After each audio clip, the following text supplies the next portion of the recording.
From the Marquee Media Studio inside Mark Tank, it's the Mark Haney Show. Yes, this is the Mark Haney Show on a mission to ignite the entrepreneurial revolution right here in the hometown we love. And we do that by sharing stories of winning, stories of people who are creating great things in our region. We are building the backyard advantage and sharing these stories and building the backyard advantage. It's all part of this entrepreneurial revolution. And today on the show, I am joined by two people that have been on the show before and a new person that is going to be sharing her story and what she is doing really is part of this backyard advantage, part of the Sacramento region's venture and entrepreneurial ecosystem, and things are working well here. So let me take a second to introduce my friends. Cheryl Beninga, she is co-founder of FourthWave, so we're going to find out what she is doing. We have Jessie Becker Alexander, Carlsen Center, entrepreneur in residence, and also with the FourthWave program. She's the director. So she's wearing two hats, I guess, today. So we're going to see, and she's our new person. And Cameron Law's been on the show a number of times. You'll love him. So articulate. Don't let us down, Cameron. He is executive director of the Carlsen Center for Entrepreneurship and Innovation. Innovation and Entrepreneurship. Misspoke. I'm going to start with our rookie. We're going to break her in gradually. Jessie, your road into this entrepreneur in residence role and growth factor, and FourthWave. Give us your backstory, how you got here. Sure. How far back do you want me to go? From birth? How old are you? Where was your birthday? Fair enough. I grew up in Wilton, which I don't know if you're familiar. Yeah, so Sacramento area. Sticks. Exactly. Yeah. My first business was raising pigs. Okay. And selling them through 4-H. As a child. Yes, as a kid. That's how I bought my first car, was raising and selling pigs. There you go. For you. All right. So I grew up in the area and went to Elk Grove High School and ultimately went down to San Luis Obispo at Cal Poly, and that's where I started my first venture, my first real venture, I guess you could say, other than raising and selling pigs. And that's a medical device company called Lydia Health that ultimately sold to Organon a couple summers ago. And then back in late 2019, I moved back to the Sacramento area and almost immediately met Cameron and wanted to get back involved in the entrepreneurial ecosystem here in Sacramento and really just give back with everything I had learned in my entrepreneurial journey so that I could help other students and other entrepreneurs navigate more quickly. You did not give us your age, but if you're watching this on YouTube, you can't tell necessarily by the way she speaks, but if you look at on YouTube, you're a young person, you've had this tremendous success, and now give back. Why? Why not go do it again? Why not go have another payday? I guess that's a good question. When I stumbled into the technology that the Lydia, the Jada device, that technology, I was really just captured by what it could do for the world. And I really just fell in love with how a simple technology could change women's health, change maternal health. And so I really dove into entrepreneurship because I believed in that mission and still believe in that mission of that technology. And so along the way, I had tremendous help from different entrepreneurial ecosystems, starting in San Luis Obispo at Cal Poly, then in the Bay Area with the Fogarty Institute and the Global Social Benefit Institute at Santa Clara, and ultimately, we had all sorts of support, everything from individually as new entrepreneurs to, really understanding the medical device space and the global health space. And I really deeply appreciate all of the people that helped us along the way. We wouldn't have done what we were able to do without that. So when it was time for me to step away from Lydia, I wanted to come back to my hometown, and it was a really natural thing for me to say, okay, I don't want to go jump into something new right away. I'm not an entrepreneur for the sake of being an entrepreneur. And so what can I do to get involved in the ecosystem and be around cool ideas and cool people? Yeah. And it was just a really natural fit to jump into the Carlsen Center. Well, they are lucky to have you, and they're probably wanting to punch me right now for even asking that question. Like, why would you go work for a startup? Why would you go start something new? They're like, she's not leaving us. And I guess at Sacramento, in our ecosystem, if that's what we want to call it, this venture entrepreneurial ecosystem, we're kind of like a startup because we're changing a lot, or pretty rapidly, over the last several years since we started doing this. We all started doing some of this stuff at the same time around here, and it's changed a lot. And so thank you to the two people sitting across from me here for your leadership. And a lot of us feel like we maybe have worked in silos at times, but you two both have this collaboration over competition sort of philosophy, which I respect tremendously. And I think that's one of the reasons why our ecosystem is working better than it ever has, is we're a team. So maybe I'll kick it over to you, Cheryl. You are FourthWave, and why don't you maybe describe your organization and what led you to that? Yeah, so FourthWave's a nonprofit accelerator for women technology entrepreneurs. And we provide mentorship, business mentorship. We provide conscious leadership coaching, which I'll tell you a little bit more later, and help with getting funding. Is there unconscious leadership coaching? Is there? No, there's not. There's unconscious leaders, but there's not unconscious coaching. So help with funding. We have a vision at FourthWave where women should be getting 50% of the venture capital, and right now the number's a lot lower than that, something like 2%. So we do a lot of work on helping them get funding, and Jessie's got phenomenal experience as an entrepreneur that she brings to our group, and we've been running FourthWave with the Carlsen Center since 2020. So we're just getting ready to run our fifth cohort. And I got to I'll get to the unconscious or the conscious leadership in a second, but why are women so represented in terms of startup funding? Yeah. Is that a long question? Maybe give me a short I'll give you answer. really quick. I was at a dinner last night in San Francisco with about 15 women who lead venture capital firms, and we were having this exact discussion. And so, first of all, there's it's new. Let me tell you this. In 2010, there were only 12 women-led venture capital firms in the U.S. In 2010, okay, so that was 13, 14 years ago. Yes, there was 12. So there weren't a lot of women funders, right?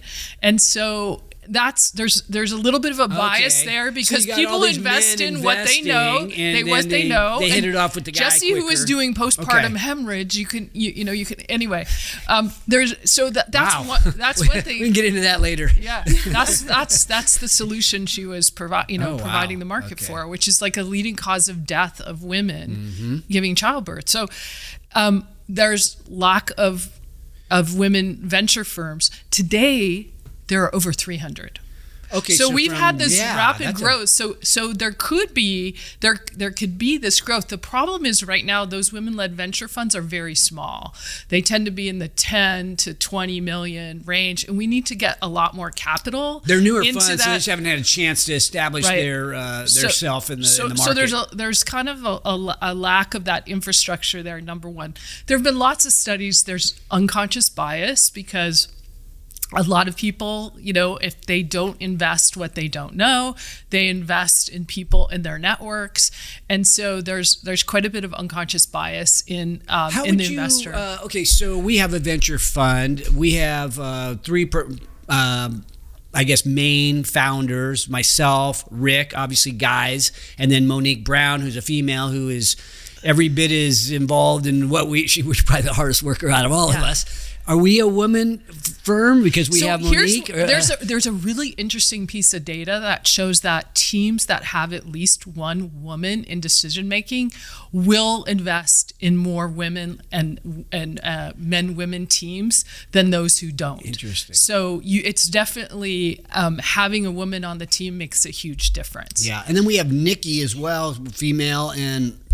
other employees that are female, but I feel like we definitely have, from a decision-making standpoint, we're weighted on the woman's side over me and Rick. So Rick leads the fun, but Monique and I, they're more outspoken than I am on a lot of stuff, and so we have a heavily weighted woman. But we're still, we wouldn't be in that 300 though, because we are one of 3. Right. Okay. Right. So these are majority women owned firms. So it's growing. The whole ecosystem is growing. There are more women entrepreneurs. If you look at engineering degrees, are about 35% go to women. MBAs about 50% go to women. So now you're looking at women who have been in business 20 plus years. So you have this experience base, yet 2% of the venture, right?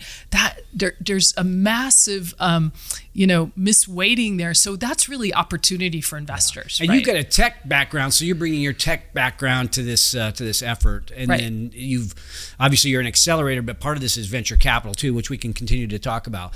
Let's bring in our man Cameron here. Made you go last. You've been on the show a few times. Maybe anybody who's listening to the show, I talk about the Carlsen Center all the time, but how did you get involved in the Carlsen Center, and maybe talk about what you're doing a little bit, just from an overview standpoint? Yeah, so I got involved with the Carlsen Center 5 years ago, and so straight away pretty much met Jessie and had her join the team, and met Cheryl, and we decided to brainstorm FourthWave and bringing it to life, and kick that off and really are planning in March of 2020. Perfect timing as the world shut down, but kind of allowed us to really think differently about going virtual with the program and making it what it is today, certainly. But those that don't know about the Carlsen Center, we're located at Sac State, and we really are on this mission to make Sacramento a premier hub for innovation and entrepreneurship, and that's one in supporting early stage startup founders, but also really connecting the ecosystem. And when we think of a thriving ecosystem, it's about those connections between people, but also the organizations working together to build that density to support founders. And a lot of that is, like, say, FourthWave, of connecting them to capital sources such as the Growth Factory or the 15 companies that you were meeting with last night, right? And so it's a lot of those interconnections and the people-to-people relationship, and that's when you think of only the 2%. A lot of that time is the access hasn't been always created for them to come and be at the table where they have the opportunity to actually pitch and get some of that investment. And so hopefully we can continue to bridge that gap. Well, I'm lucky enough to be on the advisory board for the Carlsen Center. I guess I have been since its inception. I didn't realize it had been that long. But Dale Carlsen, very successful entrepreneur, sells his company and then starts this, brings you on. And I guess my question would be, how much different is what you're doing than other universities? And what I see as potentially different is that you're focused on the entire region. The entrepreneurs in Sacramento, all over, you could be 50, 60, 70 years old, never gone to college before. You still can get help from the Carlsen Center. You don't have to be a Sac State student, and your goals are around the entire region and the entire ecosystem. So you say kind of like come one, come all, I guess. Who do you guys say no to? That's probably a challenge that we have. But no, I think, you're definitely right, is that we do serve the broader region. And that's one of our big separators when we look at the role of the Carlsen Center. Is most universities are very insular of just supporting their students, faculty, and staff in growing ventures. But we, really a lot of that comes from the ethos of what Dale's mission and vision for the center was really to serve all entrepreneurs across the region, and that we build a thriving region by supporting founders, whether they're building the next amazing restaurant to the next scalable startup that's going to create tremendous jobs and opportunity in our region. And so, part of our role is, yes, definitely that deep dive into supporting founders, but I think really to have this to to be a premier hub for innovation and entrepreneurship, you have to build the connections and the relationships. And that's a whole set of other work that we've really leaned into, which I believe is super unique as a university center. I think university centers are uniquely positioned to do that. They're a little bit more agnostic in the way where I'm not necessarily like profit driven in the way of like, supporting founders or building the ecosystem. We really just want to build a thriving community. And so I think we've been able to really like lean into that effort and have the capacity to convene stakeholders. And one of the outcomes of that has been the Sacramento Entrepreneurial Growth Alliance, which we recently got a statewide designation. So we're one of 13 regions across the state to get what's called the Accelerate California Inclusive Innovation Hub. And one of our programs that we're launching is the NorCal AngelCon. So working with you all at the Growth Factory and trying to spur early stage capital in our region, particularly at that pre-seed seed stage. And so that's been a gap that we've identified and looking to continue to address. Well, let's continue to talk about these partnerships. I mentioned at the beginning collaboration over competition and how important it is to have that philosophy. It's important for the Growth Factory, our company, to be having the partnership with the Carlsen Center, and then FourthWave and the Carlsen Center have partnered, so that it's kind of bringing all of us together at some level with Sega. Maybe I'll start with you, Jessie. Just your thoughts on this collaborative effort, and why is that? How does that collaboration differentiate us? What's special about it? I think it's deeply special. I think one of the things about the Sacramento area ecosystem as a whole is that collaboration and how unique it is. And I really think that the ecosystem as a whole, all of these partners tend to just really be invested in each other's success, because that's what raises all of us up. When you look at it from the perspective of the innovators and the entrepreneurs in the ecosystem, it only helps them for all of those supporting cast members to collaborate and help, as opposed to feeling like, oh, I can only participate in this one thing versus that thing. And so I think it's really, really important and really special about this Sacramento area, in that the Growth Factory, FourthWave, the Carlsen Center, we've had companies start in really early stage programs at the Carlsen Center, go to FourthWave, and then also attend events at the Growth Factory as well. So it's really just, it helps everyone to be collaborative in that way. I think it's super important. Yeah, Cheryl, I don't know if you have anything to add to that, but I'm kind of curious about who else are you partnering with? So you have, obviously, the Carlsen Center, number one, and then there's a few of us that I know fill in certain, gaps, or we add, and you add to what we're doing. We're invested into some of your, portfolio companies. And so there's a good teamwork there. But who else is there that we might be leaving out as key stakeholders in this ecosystem that are part of the FourthWave tribe? Yeah, so we have a number of mentors. So people who come and I think we have some in common, but women who have, we have Pam Marone, for example, as one of our mentors. We have Margaret McKenzie, who's a successful fintech entrepreneur. So we have, we've collaborated with a number of different, entrepreneurs. We are, working with Clutch, who's one of our sponsors, and obviously they're women-led firm. So we've been working with them. Let's see. Moneta Ventures, Brooke Van Zandt is So I had to jump in here. So I'm kind of curious. Like, I want to get into the mindset of the female entrepreneur. Do you guys do you prefer to work with other women? I mean, you kind of like us guys, obviously, but venture capital as an industry was a bunch of guys at one point, as you stated earlier, and we've invested more into guys. And how did this happen? And what happened? It's a societal thing. Now it's women helping women predominantly. You didn't mention any men. Men don't come in there. Or men? Is it not? We have the token dude. Okay. So Cameron's allowed. Does anybody else have a pass? Actually, we have a number of mentors that are men. Okay. We have leadership coaches that are men. A lot of our leadership coaches are men. And like I said, we have, and sponsors that are led by. And Monetta's got a bunch of men in there too. They're not women-led. Lokesh is great, and that whole team.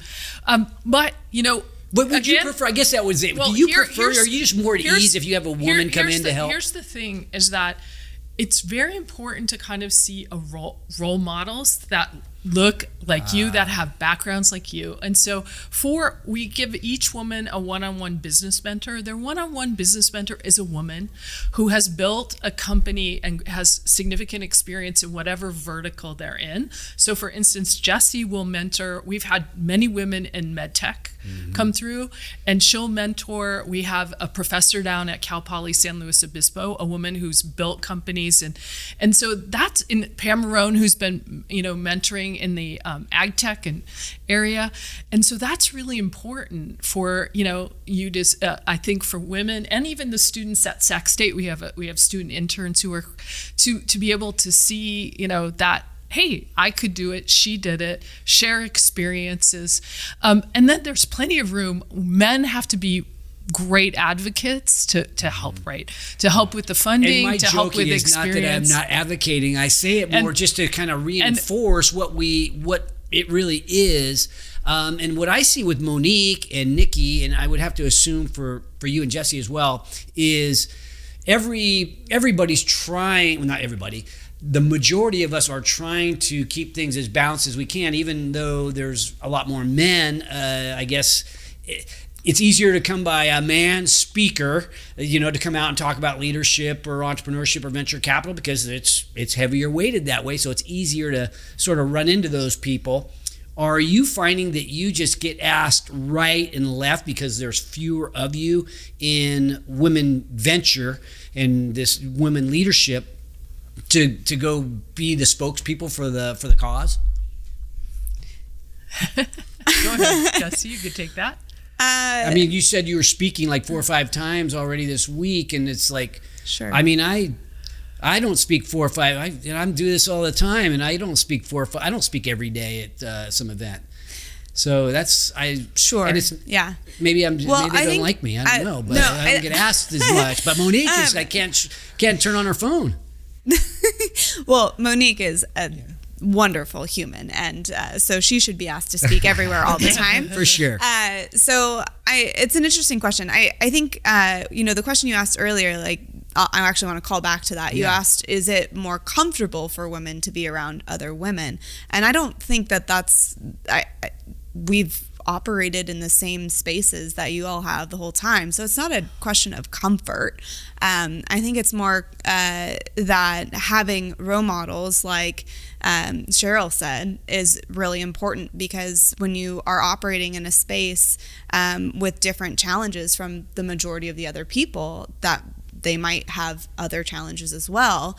Having examples and mentors to lean on to navigate that other set of things is what's really important. Other set of things, like maybe you have children and you're what other extra challenges exist for a woman? I mean, we might as well bring them up now.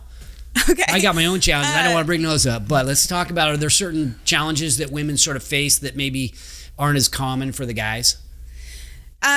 Sure. I mean, you can come up with a lot of them as easily as any of us sitting here can. One thing, like, men don't get pregnant. So, like, what does maternity leave? What does parental leave look like for families? Like, that's a big question, right? But I don't know. We asked some of our entrepreneurs about this, and we had a woman in our first cohort in 2017. She was a PhD at UC Davis, had invented a new molecule. They're just amazing things. And she got up and talked and said, I was discouraged from going this path in science and math because I was a woman. And so, you hear these stories of the lived experience. It sounds so where archaic to me to hear that. I believe you. But I'm not denying that. She told the story of some of the things she had to go through to have her path in math and science, and often being the only woman, and having, senior people kind of, professors and so forth kind of try to steer onto other paths. And so there is this, this like bias that we talked about that sometimes women are facing from the time they're young girls. And we're doing better as a society right now. And, and encouraging girls to do math and science and to do sports and, to do a lot of the things that were not, quote, traditionally things that women do. Is so there's, there's these set of things that go on. And we're really trying to help them see that, hey, I can do anything I want to do, and here are all the things that women are doing. And so having women entrepreneurial role models is critical. We were just last week, one of our cohort members from last year, Diana Gamzina of Elves, was opening a factory in Davis. She just raised $15 million in Series A, and then got $15 million in a state grant. And she's opening a factory. She's got 25 employees. And this is the type, we want to get her out there, and women like that out there, so that the students at Sac State, the younger, girls in math and science, can say, oh, you know what, I can shoot for that. That's something I can do, and be confident that they're going to be successful. One of the things I like to say is everything is a leadership issue, especially when you're trying to win it. You have to have the right leadership. So you two specifically, and a lot of the people I know that you work with, you're providing that leadership that didn't exist maybe hardly at all in 2010. And now it's here. It's in Sacramento. It's in our ecosystem. So thank you for what you do, both of you. I want to make sure I didn't forget to say that as I joke around about the subject. It really is appreciated by all of us, society. I mean, I have a bunch of granddaughters, and I got a daughter that's a woman entrepreneur. So I can, it's a home for me too. So Thank you. So Cameron, what are you adding to this conversation? Thoughts? Yeah, so I was reminded by one of the stories that Dale actually shares was, when he was preparing to kind of sell the company, or like thinking of transitioning out, he was often asked like, oh, well, are you going to give your company over to your son to run versus it being to his daughter, right? And that's like an example of the like bias that people lent was just, oh, innately you're going to have your son lead the company versus your daughter. And so having those examples of the leaders at FourthWave and having that focus of elevating it is certainly a key element. And I think to that story was really when we got together of like, how do we actually launch FourthWave and Collective, was we really need to make sure that this comes to reality in our region, and one that, yes, half of our cohorts are based in the Sacramento region, but we want to be a beacon outside of the region, that this is something that should be a standard place across entrepreneurship and innovation across the nation and beyond. And we're seeing that talent out there and wanting to continue to elevate it and invest in that work. Well, I want to talk about some of the programs that you touched on. We've touched on AngelCon. That's a newer one for Sacramento. And I'm excited about AngelCon because it's going to get, I think, new money off the sidelines, or new entrants into this venture investing that, people, I think, have always been curious about that, but they're maybe a little bit intimidated. So I think AngelCon will do a lot in terms of getting people a little bit more acclimated with a lot of the process, if you will. Can you expand on what AngelCon is about, and you and the Growth Factory, Cameron, are really like this? Tell us how that's working. Yeah, so it's working really, really well. So we have our first cohort, and actually Jessie is a part of it. So she's investing back in the community. And you're one of the investors. Yes. I am. So yeah, okay. So it's a group of investors. I'm going to invest. Dale, I think, is going to invest. You're invested, Jessie. So you're bringing these investors. Besides us, there's more though, right? Correct. Yeah. So there's 12 angels that have invested into basically the SPV. But really, the intention is I'm going to stop it there. Sorry just for the terminology. SPV. So you're creating like a little company, a little LLC that pools the money together, and then that pool of money is going to invest into something. Yep. Okay. You want to stump somebody on the SPV. Yeah, special purpose vehicle for the acronym there. So thank you for catching me. But really, the foundation of the program was when we looked at the region and the lack of early stage investment. And so we've started to see some funds being developed at the Series A. You have Moneta Ventures, and then you guys are obviously probably definitely the earliest stage investment in the region. And then we had the SAC Angels, which we're seeing a lot of their deals were really more at that Series A level. And so part of that gap that we were hearing was, well, I don't know how to invest in startups. I haven't been in and around that. And so when I look at those deals, I wouldn't know what to do. And so part of that education comes along with the program. And so we've joined the Angel Capital Association, which is an international network of angel investors, to bring some of those best practices to training the angels so they do feel more comfortable with the asset class. And so after a series of trainings, which just were completed, they will work together to go through a series of applications and then ultimately make one final investment.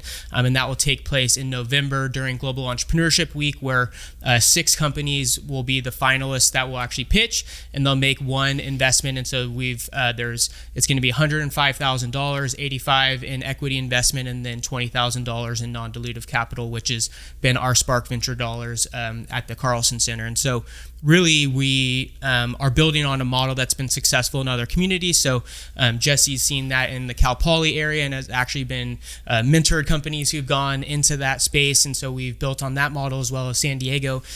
And actually, the awesome thing looking at that is both of those ecosystems were led by women in activating capital in their region. So Judy Mahon is the one who leads in the Cal Poly area, and we've gained some experience from them. And so really our intention with that is to build this cycle of where new people, it's a place for people that want to learn about angel investing, can come, have a small level of investment. It's $5,000, and really kind of get their experience by writing their first check. And then now hopefully that will lead them into making additional investments. And then, maybe they realize, hey, it's a lot of work to do the due diligence, and they join a venture fund or something of that nature to support the ecosystem in that way. So somebody who comes out is going to learn about angel investing, to come out and just kind of dip your toe in the water. I mean, $5,000, it's a lot of money. What if somebody wanted to come in and just kind of be around it and not put the $5,000 in until maybe next time around?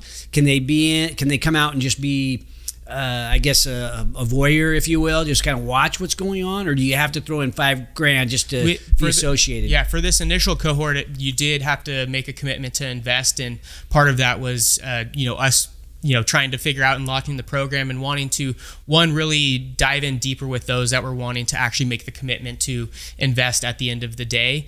And the $5,000, part of that was so we have to attract the startup, so we have to know there's capital there on the other side. And then also was we really, you have to be an accredited investor. And so we wanted to make sure that there just wasn't anyone who was interested in investing in the space where maybe it's distracting those that are actually really trying to dive in and to learn and understand what their own investment thesis is. And so we were trying to have that intentionality around the space. But I think there's definitely room for educating on angel investing in general and how that might be a part of your portfolio as you go forward. I'm not an accredited investor nor able to be an angel investor, and so just being in that space to curate and bring in speakers who have that in-depth experience is really the role that we've been playing. And I would say to anybody watching or listening that this is not investment advice at all. We're not advisors. If you really want to kind of figure out your situation, talk to your investment advisor. But if you want to talk angel investing just from somebody who's done a lot of it, hit me up. And there's ways to get plugged in. I'm part of the SAC Angels, and I could probably get you connected in there. And so if you have just you want some war stories from an angel investor that sort of became addicted to it at some level and started a venture capital firm, I'm a guy you could talk to. And I think that's a little bit what this is how do we just get the club a little bit bigger? There's kind of like an angel investing club in Sacramento, but it's where are they? Besides the SAC Angels, who is it? Where are they?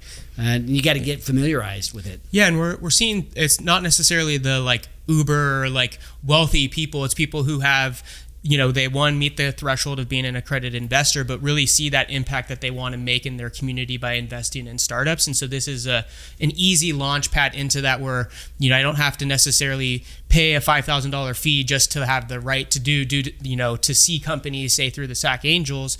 But now I have this first investment. I wrote a check, and now I'm able to kind of experience and see what companies are coming in through our region, and now developing that network and relationship to see potential deals down the line. So we got AngelCon, that's a new one. We've got GFX coming up, which is our big event that we all work together on, and that's October, I think, 9th and 10th. So I don't know, I think our website is up for that, but part of it's in Roseville this year, like it has been at the grounds. Last year, I think there was about 1,200 people. We expect it to be bigger this year. And a 2-day event, some parts of it in Sacramento, more investors coming into town, more people because of the work that you all are doing, we all are doing.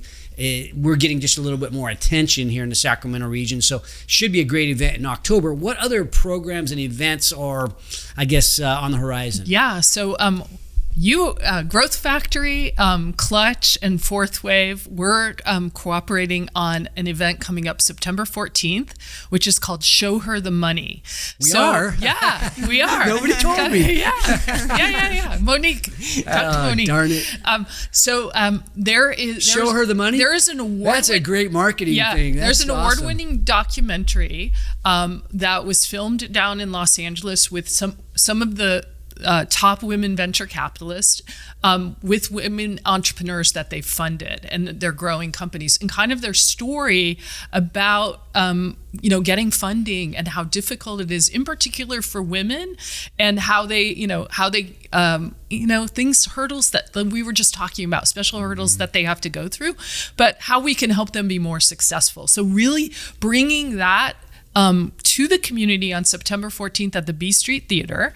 And we're going to get 300 women and men. Men get invited. Yes. Show her the money, but I'm going to have to bring my own wallet, to show them the money. We're gonna screen that, and we're going to have a small business showcase where we have leading women, both entrepreneurs, tech entrepreneurs, but those with products and services, whether it's like your favorite I'll bring my skincare products or whatever.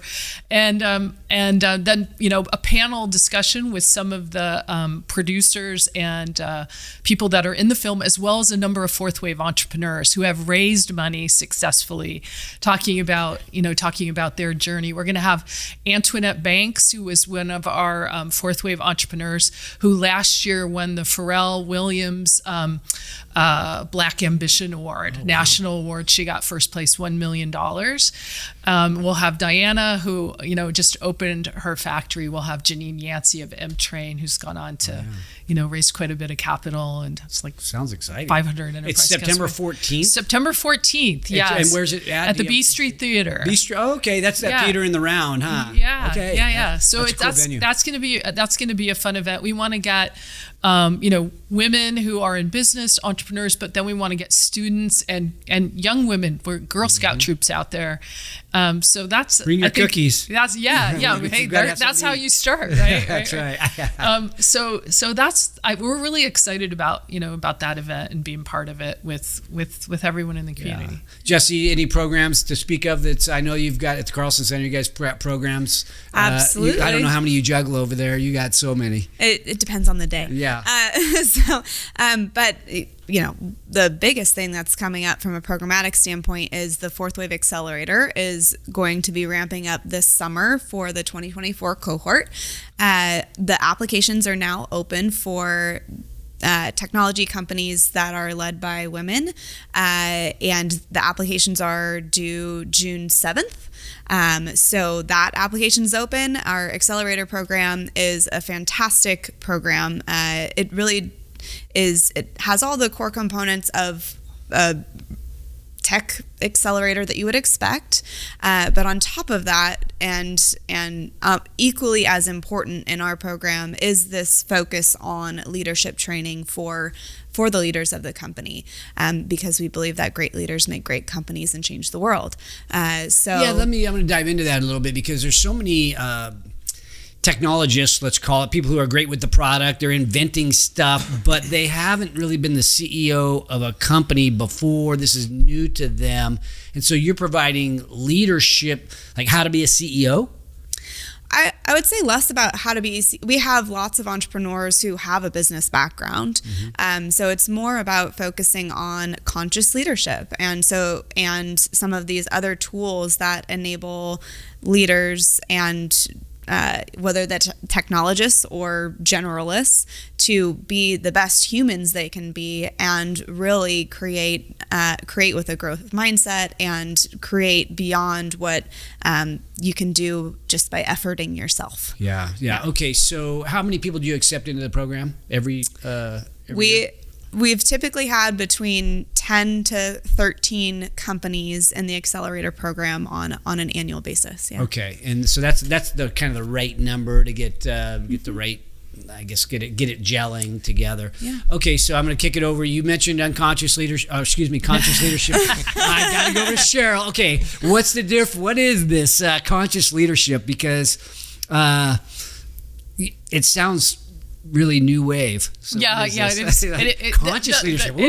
Wow, I never thought about being conscious while I was leading. Yeah, you know what it is? It's being able to be self-aware and watch yourself, right? So know enough about yourself. So being very conscious of what you're doing, the actions you're taking, and the impact that you're having on all the people around you. Right. And, a lot of the work that we do at the beginning, we are coaches. It's not us. We have, about 15 now certified coaches who have spent years and years working with entrepreneurs on this. And it's being self-aware. What am I strong at? Where's maybe my blind spot? Because you don't see your blind spot. So we show you your blind spot and you become comfortable and aware of your blind spot so that you can act consciously on a decision, knowing, hey, I know I have this blind spot, so I'm going to check with those around me to make sure it's not causing me to go in a wrong direction. And we've all worked with entrepreneurs, and we see these things that they don't see sometimes with their actions. That's what we're trying to create, because that every decision you make on your entrepreneurial journey is really important. You can make a wrong decision and you can't go back. And so being able to have all the data and being able to see it consciously and make the best decision with all of the data rather than missing things just because you're not self-aware of how you're filtering. And so that's a big part. And then how do you create a company and culture where all your people are going to act like that too? Because then as an organization, you're going to move faster, you're going to see reality quicker, you're going to make better decisions, and your whole organization's going to be more successful. So that's what we spend an equal amount of time on in FourthWave, which we're told, by almost everybody that goes through that was the biggest impact, even though they come in thinking, the fundraising is going to be the number one thing we get out of it. They come out and say, boy, that was this leadership piece was the number one thing that I got out of it, and that I can continue to then work on, throughout the rest of my career. So this is a great show. I love in this show. You guys are letting me kind of joke around a little bit. I'm embarrassing myself maybe at some level. But one of the things, so I'm going to ask each of you, let's call it a little bit more rapid fire because we don't have as much time. But part of the thing that we forget, I think, as we try to win is that we need to have a differentiation. We need to have a cheat code. We need to have a hack. We need to have a way. If we do it exactly the same way everybody else does, we're going to get exactly the same results as the rest of the society. And we're trying to do different things here. So little rapid fire. I kind of warned you that this might happen. What is your personal cheat code, Cameron? You're a successful guy. What you got to. It's a #131213. No, I'm just kidding. No, but in seriousness, I think a lot of I think for me, it's tying into my values. I'm very clear to pretty much everyone that I talk to. My values are love and service, and I think that just showing up authentically of who you are. I think for me in my work, it shows with working with entrepreneurs, and that I'm willing to be of service to them, and that hopefully will make a better region. And so I think just showing up who you are and being clear about stating who that is. So, Cheryl, you got a cheat code? Be very conscious of your intention. Think about your intention in all your actions. So think about it in advance. Know what you your act. intention is. Know what your intention is. I love that. Jesse? Those were great. Mine's actually super similar to Cameron's, is just knowing what I hold dear, what I authentically care about, and knowing where I can help and jumping in when I have an opportunity. Is there like so. one thing you really care about that's like, if you're like take one word and say it's this, is it the entrepreneur? Is it something, is it women? Is it something else?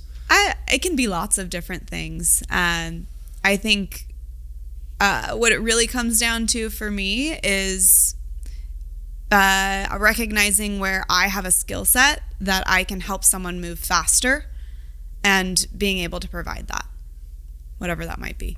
I love it. Okay, so last question. I'll go around to each of you. Maybe Cameron, I'll go with you last. Let you have the mic drop for the show. So what did I not ask you that I should have asked you guys? So Jessie, I'll start with you. What did I not ask? And then maybe your vision for the Sacramento region moving forward, for the area that we focus on. Sure. I think we covered a lot of ground, so I'm not sure that there's anything that you didn't ask, but I'll just share that I'm really excited, having been back in the region for about 4 years now. It's been incredible to see the ecosystem grow and see more and more support organizations and programs available for all kinds of entrepreneurs and innovators. And I'm excited to see our ecosystem continue to build out support systems for not only the earliest entrepreneurs, but also those entrepreneurs that have product market fit and just need a little bit more of that long tail support to really get off the ground. I'm excited about that. I love it. Cheryl? I think you asked a good amount of questions. Thank you, Cheryl. Yes, I'm all good. I'm all good. I think one of the main things is as a group and with the Sega organization is, what's our next level? Because I think we've, as Jessie and Cameron said, I think we've really up-leveled a lot, right? And so I think setting our next vision, we're as a community, we're ready to do that. I love it. Yeah. Cameron? Yeah, we've been just kind of building on that. I think we've been discussing like, what does a world-class ecosystem look like? And I think Sacramento's challenge has always been believing that it can be a world-class city and region. And so I think really leading into that. And I think we've seen more investment and focus on entrepreneurship as a driver for our region. And so with that is, how do we continue to tell that story and believe in it? And I think, I think my final thoughts is, I don't want to necessarily speak for our other guests here, but I know entrepreneurship for me is an act of love, right? You're trying to bring something into existence that doesn't necessarily exist, and you're trying to solve someone's problems. And I know that the Carlsen Center and FourthWave are here to support that journey and make it that much easier to bring those things into fruition and solve real world problems. And so hopefully we can build those innovators and entrepreneurs in our region and continue to put Sacramento on the map. Well, you three are amazing, and I'll have the last word on this, because as I listened to your thoughts, and you brought up the word love, which I bring up occasionally myself, the Backyard Advantage is this most connected community in the world for local entrepreneurs, and it's based upon a culture of love, helping one another. So what does that helping one another looks like? It looks like the work that you all are doing, because it's infectious. I think of this as like almost like a pay it forward strategy, where you pay it forward, Jessie, and the next person wants to help somebody out. Next thing you know, we're all showing some love to one another, and I think it can transform the region. And that's why I love working with the Carlsen Center with young people so much. We're working with Sierra College, we're working with high school students, and you start this at the grassroots level. We talk about Girl Scout cookies, Girl Scouts coming in as they begin to develop this passion for entrepreneurship, this desire to win, this desire to do something important in their life and understand that you can do it through entrepreneurship.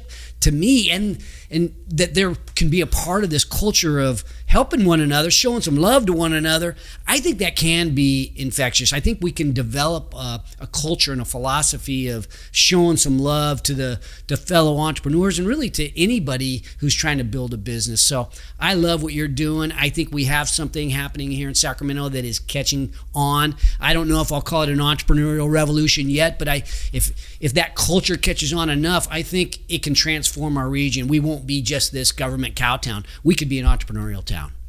You got it. Thanks for watching today's show. My goal for every episode is that you find a takeaway, something tangible you can use in your business today.